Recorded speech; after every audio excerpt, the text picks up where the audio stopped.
Let's talk about some of the work you did in Arkansas. That's pretty close to where we are, right?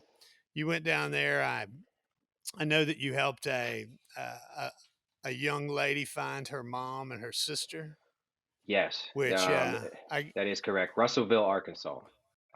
Initially, we're tipped off by fans, supporters in the area about a case with a young lady who had been missing with her daughter for the last 22 years.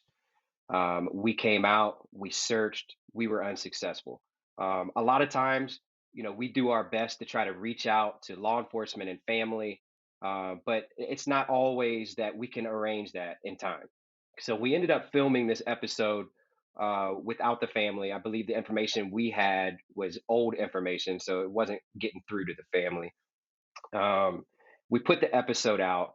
The family sees it and is like, "Oh my God! Like, we want you to come back. We would love to be there if you guys could just come back and do another search and so forth. There's some other areas and some information we'd like to share with you that could possibly help you out and make you more efficient on another search. And by all means, absolutely, we're coming back. So we came back to town. Daughter flew up from Florida because that's where she now resides.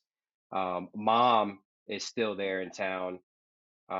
Basically, Samantha, her name is Samantha Hopper. She was 8 months pregnant, I believe, 8 months pregnant. When she went missing. She has two daughters, ages two, Courtney Holt and Desiree, were her two daughters. Now she lived with her mom, and she's also 8 months pregnant. Like I said, she's got a best friend, and her baby daddy is lives up in Tennessee. So she wants to go see baby daddy. She wants to get away. And she tells her mom she's got to go to a concert. It's like, I'm going to a concert. Can you watch the children for me?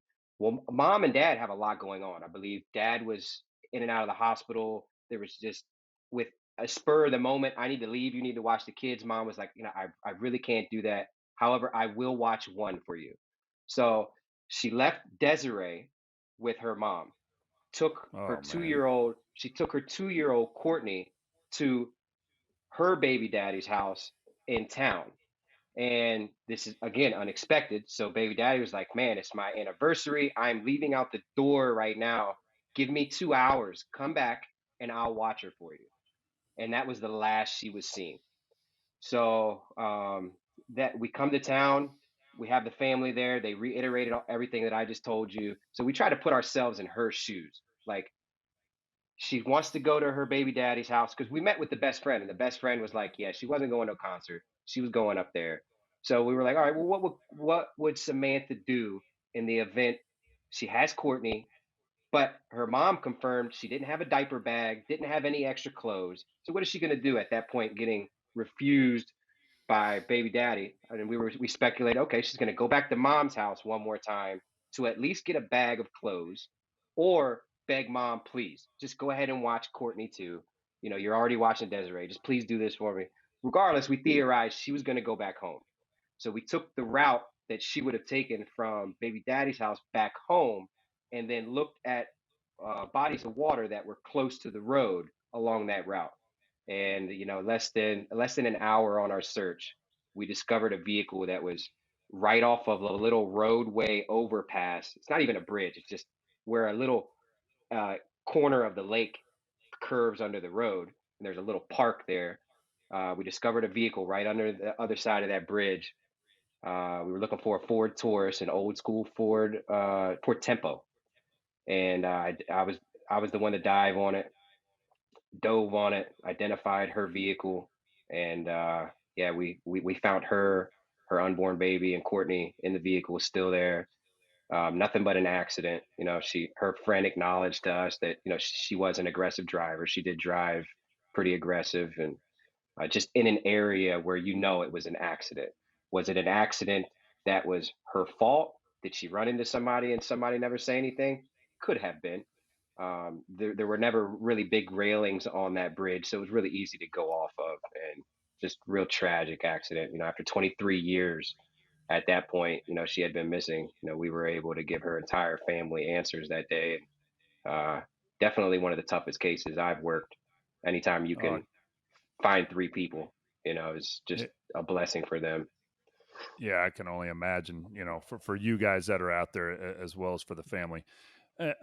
So that one's 23 years. I know there's another one that's even longer. I think there's like someone who's missing for 30, and we'll get into that. Mhm, Question I actually have. So you guys are out of Oregon. You travel to Arkansas on this particular case we're talking about. I mhm. know you guys done it across the country. When you guys travel to these places, are you bringing like your own towing equipment, or are you guys hooking up with locals there to go, hey man, we found this vehicle, and then you guys get a tow company out there, but because of your expertise, you're the guy that then goes back down in the water, hooks it, and Yeah. so forth? Yeah, so when we find something that we're looking for, at that moment it's a crime scene. We're calling in authorities, and together, the authorities, they will, they'll ask us what kind of resources we need to get the car out, and it just becomes a Okay. big cooperative, effort there with law enforcement wherever we're at that time. Well, I've got some. Not that I'm trying to get into your business or anything. I Hmm. definitely don't. I don't like murky water. I don't even like swimming pools at night with the lights off. Okay, so Yeah. don't take it that way. Um, do you float these cars up off the bottom? You use float bags? Is that what I was seeing?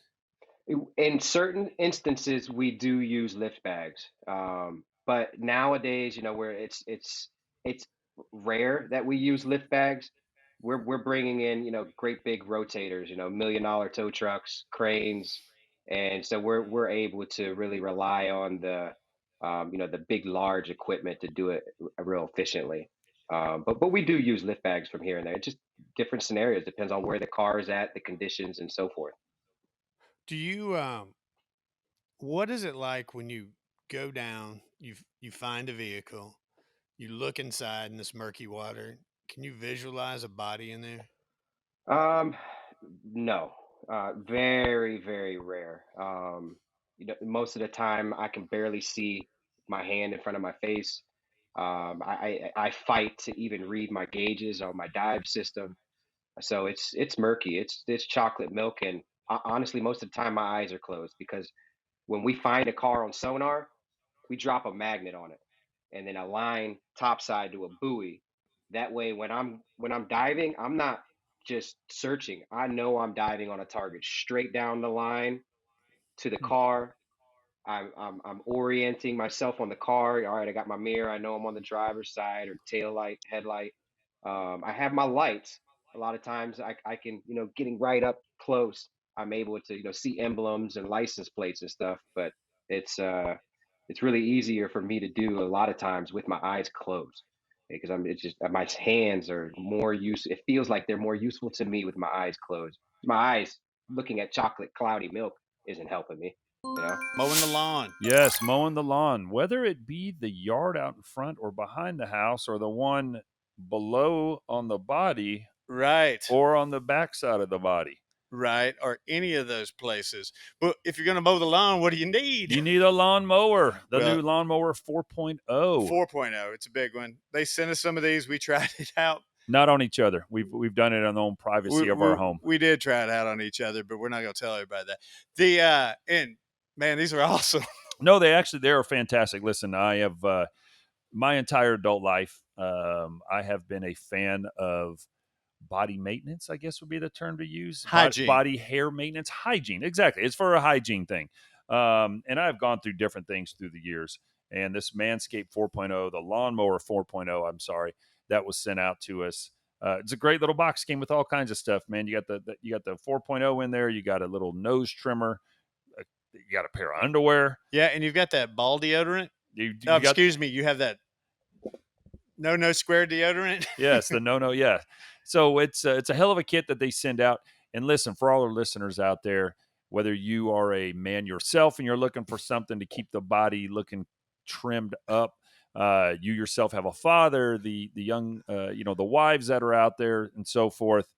Get on manscaped.com, get yourself the kit, get it sent out to the house, and then you can use code STICKS on there as well. STICKS, manscaped.com. Yes. Doug, so you guys did you're talking about going back when you guys first hooked up, just kind of talking about the Mhm. cameras rolling.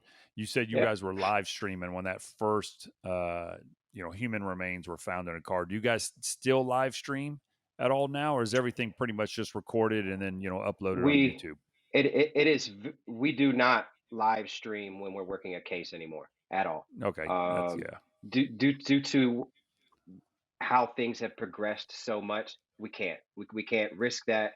A lot of times we have agencies that are with us that don't even want to be seen, undercover officers that don't want to be seen, and just to protect the integrity of their cases, their information, and also the families that are there with us. Um, we're learning as we go, and we cannot ever afford to let that happen while we're at the level we're at and where we're going. We strive to be as professional as we can because we know agencies and departments are watching what we're doing. And the last thing we ever want is to come to town to work a case, and department be like, "Heck no, you guys are a clown show." right. Instead, it's the Just opposite. doing. Yeah, Yeah, yeah. it's I mean, you guys happen to just have a huge YouTube following, but you're not doing it for attention. I mean, that's very clear. yeah, yeah. So you're sipping on Silver Star. You picked that bottle up down there in Texas. I mean, I think that's the longest missing person case you guys have been involved with, if I'm correct. That Someone was that missing that about 30 years. that is the longest case that we have actually solved, which is 30 years, and it was Carrie Mae Parker. Yep. Yeah. And Tell us she, about that one. I mean, she was a young lady when she went missing. yeah, yeah. Again, and it's a very young, beautiful, young mom who was traveling home to her son's birthday party.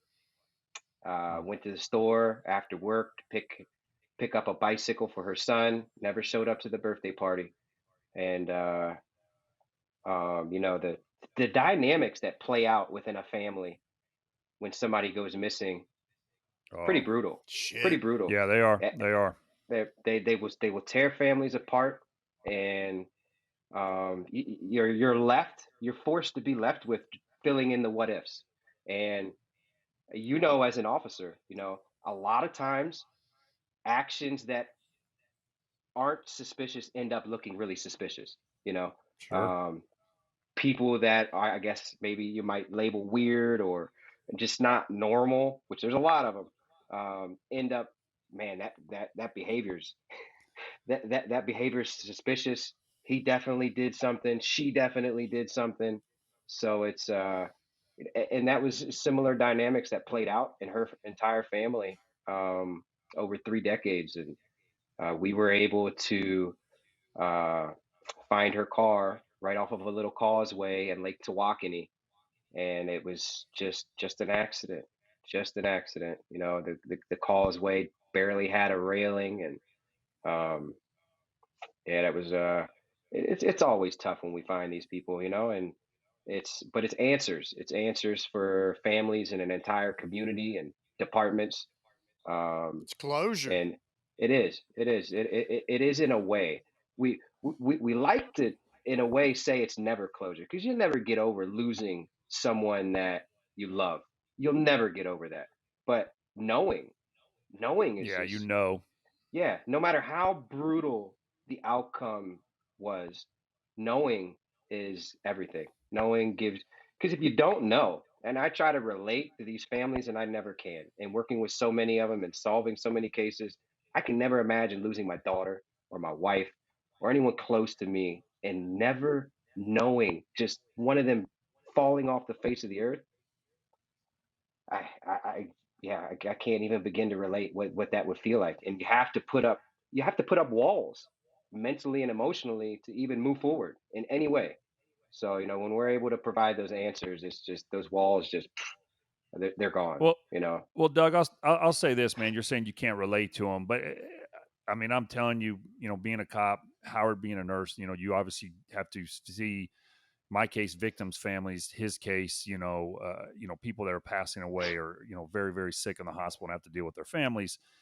It goes a long way to these families of these people that if are shown empathy and you show your care. But just having you on here, obviously you've left a profession that you said you did since you were a teen because you believe in this so much. And just Yeah. talking to you about this and how immediately every incident we're talking about, you're spitting the name out, at the name out, the location, the story. It shows how much it does mean to you. So I promise you, you're saying you can't relate to these families. They appreciate it without a doubt. He's pretty damn empathetic. No, yeah, I mean it does. It goes a long way for sure.